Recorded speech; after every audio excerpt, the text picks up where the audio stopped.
YouTube এখন এক জনপ্রিয় বিনোদনের উৎস। শখ কিংবা অনলাইনে আয় করার লক্ষ্যে অনেকেই ইউটিউব চ্যানেল খুলে নিয়মিত ভিডিও আপলোড করেন। তবে ভিডিওর মান ভালো হলেও ভিউ ও লাইক কম হলে আয়ের পরিমাণও কমে যায়। তাই নির্মাতা ভিডিওর ভিউ ও লাইক বাড়াতে নানা রকম চেষ্টা করেন। সম্প্রতি ইউটিউবের নতুন কৃত্রিম বুদ্ধিমত্তা এআই প্রযুক্তির কারণে নির্মাতাদের আয় ও ভিউ কমে যাওয়ার আশঙ্কা দেখা দিয়েছে। নতুন এআই সার্চ চালুর ফলে ব্যবহারকারীরা ইউটিউব সার্চে ভিডিও থাম্বনেইল ও তথ্যের সারাংশ দেখতে পাচ্ছেন। থাম্বনেইলে ট্যাপ করলে ভিডিও চালু হচ্ছে, ফলে ব্যবহারকারীরা পুরো ভিডিও না দেখেও প্রয়োজনীয় তথ্য পেয়ে যাচ্ছেন। এতে সব ভিডিওতে ক্লিক করার প্রয়োজন পড়ছে না। এ কারণে ভিডিওর ভিউ ও লাইক কমে যেতে পারে বলে মনে করছেন সংশ্লিষ্টরা। নতুন এই ফিচার আপাতত যুক্তরাষ্ট্রের ইউটিউব প্রিমিয়াম ব্যবহারকারীদের জন্য চালু করা হয়েছে। এতে করে গুগল তাদের সার্চ ও কন্টেন্ট ডিসকভারি ব্যবস্থায় জেনারেটিভ এআই ব্যবহারের পরিধি আরও বাড়িয়েছে।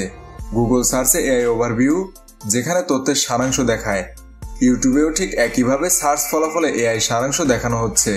ইউটিউবের এক ব্লগ বার্তায় বলা হয়েছে, প্রিমিয়াম ব্যবহারকারীরা এই সুবিধা ইতিমধ্যেই পছন্দ করছেন। বিশেষ করে শিক্ষামূলক ভিডিও থেকে তারা অতিরিক্ত তথ্য পাচ্ছেন এবং নিজেদের জ্ঞান যাচাই করতে পারছেন। তবে প্রযুক্তি বিশ্লেষকরা বলছেন, ব্যবহারকারীদের জন্য এটি সুবিধাজনক হলেও নির্মাতাদের জন্য উদ্বেগের কারণ। ভিডিওর সারাংশ দেখা গেলে অনেকে ভিডিও না দেখেই তথ্য পেয়ে যাবেন। এতে ভিউ, মন্তব্য, লাইক ও নতুন সাবস্ক্রাইবার কমে যেতে পারে।